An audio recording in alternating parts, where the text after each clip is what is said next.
Hello, my name's Toby. I'm Andrew Milligan. We're here to talk about your art. What age did you find out that you liked to draw? I was really young. I was before school. I know that my mom used to teach me in home. Like we did preschool in home. Like I never went to an actual preschool, and really encouraged me to do a lot of art, to draw. But she's noticed that I had a knack for it because I just love to draw. Drawing on walls was a no-no, but I did it. And so they got me paper to draw on, little sketchbooks to draw in, and just drawing whatever I could. And my mom would find just pictures laying around and was putting them on walls and refrigerators. Both of my parents are pretty artistic.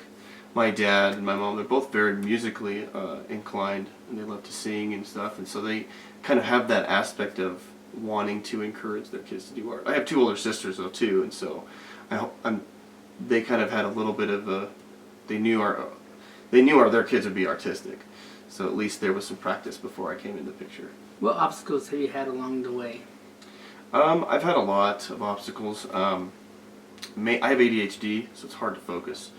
But when I do, I like to just get all into it and get things done. But then I procrastinate, and so sometimes things don't get finished. None of those things really kind of add up to some of the health issues that I've encountered as my obstacle. My primary obstacle right now is just my health.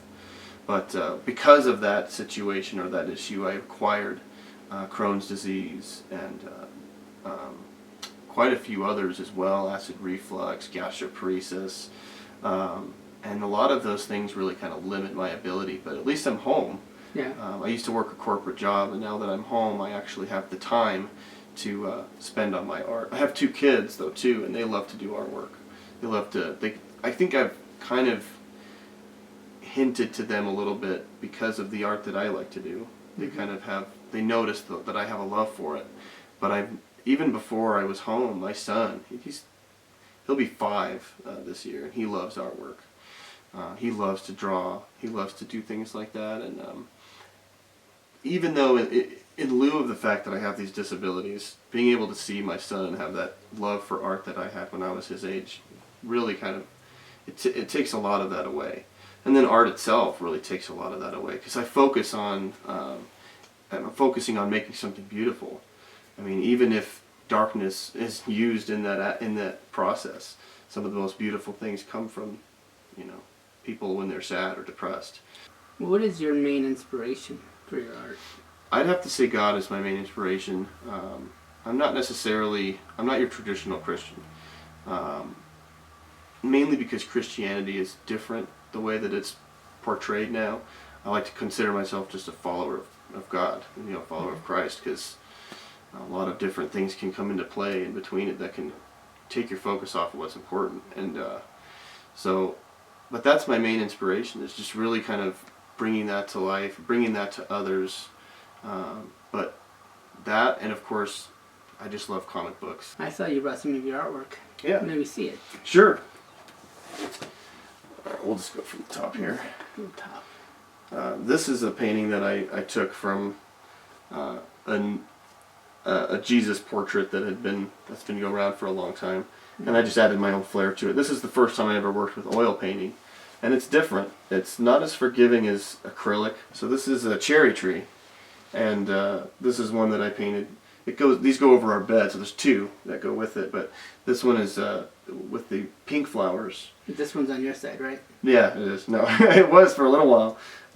We put it above our bed, and so this will be on my wife's side since I finally switched them around. And I'm glad I did, because this one is the second one, but you can see that it kind of creates one tree. There's another real colorful one that I did a while back, and just acrylic.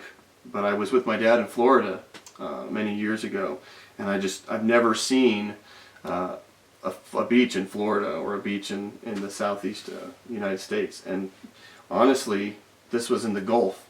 You could see the sun setting over the water, and it was magnificent. One of the watercolors I did a while back, it was a keychain that I had for a long time. I had a Chevy S10, and it was like, I found the keychain for it. And it's a little pickup truck. not many people find a keychain for their own little pickup truck. Yeah. I love abstract mainly because it's left to the interpretation of the person that's looking at it. I mean, I could have my own interpretation, and which I kind of didn't, except I like snow, I like water, I like trees and green, so I put them all together. Comic book art. Buddy. Right, there you go. So Marvin the Martian is one of my favorite characters, especially out of Looney Tunes. I used to be a huge Bugs Bunny fan, but I can align a lot with Marvin the Martian, mainly because he's goofy, he's clumsy, like I'm very clumsy. And so this is one that I did recently of Jim Carrey. It's just a pencil work that I actually was on a website, and it was art from different people had done different pieces of art. Mm-hmm. And I was a little overly critical on a piece that was Jim Carrey, because I love Jim Carrey. And I'm like, well, this could use a little work, this could use a little work, and this and that, and not even the artist. Like, the artist was thankful, but mm-hmm. someone else was upset, and they're like, oh, but you couldn't do better. I'm like, well, I try. How do you promote your artwork? I'm really lazy. I try what I can. Mostly it's word of mouth. So, what do you hope to accomplish with this? I really want to be able to make this part of my life, part of my job, part of my income, and mainly with the disabilities. I used to work a corporate job. I used to work 9 to 5 pretty much every single day, and it was very, very fun. As I was a teacher, I trained for a telecommunications company, of course. Well, we don't call it that anymore, but a wireless company. Yeah. And so I never really was home a lot. And now that I am, and I get to see my kids do a lot of their artwork and things, and it inspires me to just continue. Because one, like we were saying before, it takes away that the pain that I deal with every single day. Mm-hmm. And it puts my focus on something a little bit more, or things even a little bit more aspiring. Going on to your kids and they're going into school, mm-hmm. how important is that they get an art education? Very important. Anybody gets an art education. Oh yeah, I think it's very important. I thankfully grew up in a school that had art programs. I don't think it was necessarily the best programs in the world, but at least it was there. But I think if you miss out on art, you kind of miss out on the opportunity to have a creative attitude and a creative aspect about things. I mean, let's look at history.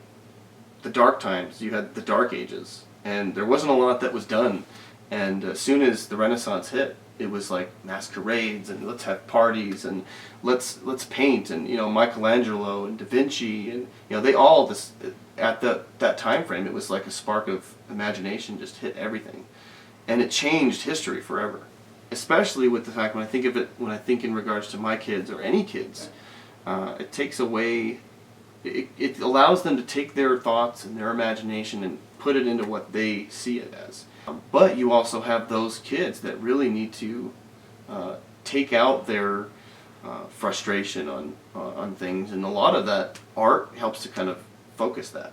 It focuses your attention on making something beautiful rather than holding it all up inside and wishing that you could have done something different with your life when you get older. Do you have any advice to upcoming artists? Yes, I would say definitely pursue your dream of art. If you have any kind of inclination or wanting to do art, take the time to actually do it. I mean, something as little as, an hour just to sit down and draw, or a few hours to put something out onto paper is really important. There's so many things around the city that you can do.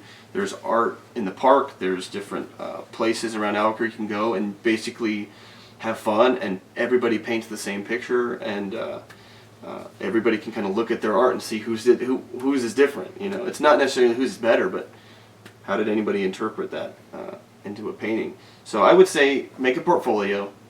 You can create a page on Facebook for yourself. I mean, it's really easy to upload stuff nowadays.